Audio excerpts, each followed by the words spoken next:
Hello, it's Dave at Vintage Toy Rush. Welcome back to part 4 of the collection room transformation vlog. And today we're going to be diving into how to set up LEDs. So I'm not going to show any progress on the room or any vintage toys, anything like that. So if you're not interested in that sort of thing, then it's probably best to spend your time viewing all those other great channels that are out there. First of all, I must apologise for the lighting in this video. It's a little bit ironic considering I'm going to be talking about lighting. So I'm going to dive into a little bit of detail about how to set up LEDs. So as part of the transformation of this room, I really wanted to sort out the lighting. I wanted to add lighting into the cabinets, above the cabinets, in the restoration station, etc. So I've done some research, found out a little bit about how to set up your own LEDs, especially LED strips. And so I'd like to go into a little bit of detail about how you can do that. Okay, let's go through the components you need for your own LED strip lighting. Now, obviously the first thing you're going to need are some strip lights. Now, there are different kinds of strip lights depending upon your color needs. If you just need white, you can get a strip light with just white LEDs. You can go for a cool white, which is a bright daylight white, which I think is best for displaying collections, or you can go for a warm white, which is a more yellowy colour which you typically find in your living room kind of bulbs. If you want colour, or a mix of colour, you can get yourself an RGB strip light. RGB obviously is red, green, blue, and with those 3 LEDs you can choose the colour that you wish. And then finally, if you want both red, green and blue and white, then you need to get yourself an RGBW strip light, which is what I've got here. So basically you have alternating white LEDs and colour LEDs. Once you have your LED strip, the next thing you're going to need is a cable to connect your LED strip to the controller. Now, depending upon the LED strip that you buy, you're going to need a specific cable. In this case, I've got an RGBW LED strip. That needs 5 pins, so I need a 5-pin cable. If you just had a white LED strip, then you're probably only going to need a 2-pin cable. So make sure you get the right cable for your LED strip. Next, you're going to need a controller of some sort.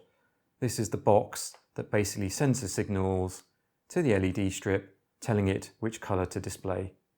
So if you notice here, because I've got an RGBW, I have 5 cables. There's one for the white, 3 for each of the colours, and then there's a black for the power. So you make sure that they are screwed into the controller in the appropriate place. And then on the other side, you feed it power, and I'm going to talk about power in a minute. You can set up your LED strips in different ways. So you can either set them up in what's called a serial manner, where you basically chain LEDs one after the other. So if you want a long length of LEDs, you can do that.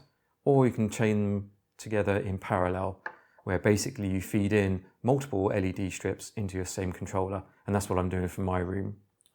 Now, the nice thing about these controllers, which are from My Light, is that you can have what's called a zone, which means from one controller, remote controller, you can control many different LED strips independently. So you can assign one colour to say zone A and then a different colour to say zone B.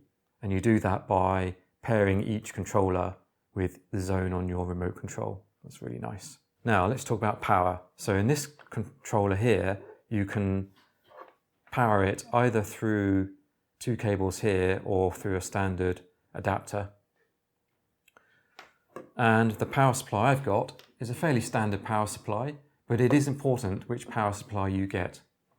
So depending upon the length of LED strip that you're going to power, the longer that LED strip, the more power you're going to need. So when you buy your LEDs, you will see in the technical specifications how many watts per meter that LED strip requires. Multiply that number of watts by the number of meters. Let's say your strip takes 14 watts per meter, which is quite typical, and you've got 2 meters, then you require 28 watts of power. So you need to get yourself a power supply with at least 28. You probably want a bit more just to give yourself some extra space. Now your power supply can either be a typical power supply that I've got here, which can just be plugged into your socket, or you can have power supplies that go straight into your mains if you want a more permanent fixture. But I think most people are just going to go for this option. It gives you flexibility in the future. Let's take a quick look at this remote control. This is also a My Light remote control. Here you've got the different zones. I've got up to 8 zones in this remote control. So my room, I'm probably going to have 4 zones allocated to the cabinets, probably a zone for the lights above the cabinets, and then another zone for the restoration station. So I've got this controller here paired to zone 1. So if I click the on button for zone 1, on come the lights. We can choose white, so you can see the white LEDs there have come on, or I can go and choose a different color. So now you can see the alternate color LEDs have come on, and then you can basically feed through all the different colors that you wish to have. And of course I've got this on zone 1 with other controllers hooked to different zones.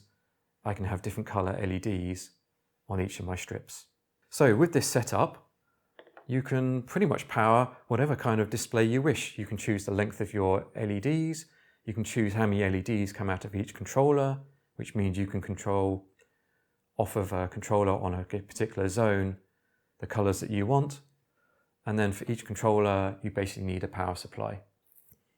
And that's pretty much it. So with these basic components here, you can configure them in many different ways to suit whatever your collection desires. Now that we've seen all the components for setting up LEDs, let's scale that up now and see what it looks like so far in the collection room. So you can see here, I've got a socket here, which I've attached to the walls. So all of this stuff's going to be hidden behind the cabinets. You can see the 2 power supplies there. Each one of those is feeding a controller.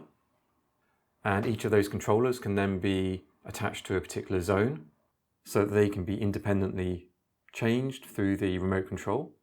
And then we can see on this controller here, we've got the cables coming out.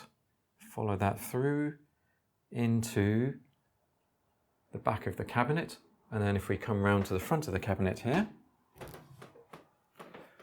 we can see the cables coming through there. And then what I've got now are LED strips that are sitting now behind these 2 bars at the front of the cabinet, and they go right from the top down to the bottom. So I've got one on that side, and I also have one on this side as well. So I have 2 LED strips that go from the top of the cabinet to the bottom of the cabinet either side, and that should ensure that everything in the cabinet has light on it when I turn it on. Let's just take a quick look at these controllers. So on this wall here, where I'm going to have 4 cabinets, I've got 2 controllers. So each controller is going to be managing 2 cabinets, and I'll have the same on the other wall on the other side of the room, which means that I'll have 4 zones in total, which gives me plenty of opportunity to have different colors in each of the cabinets.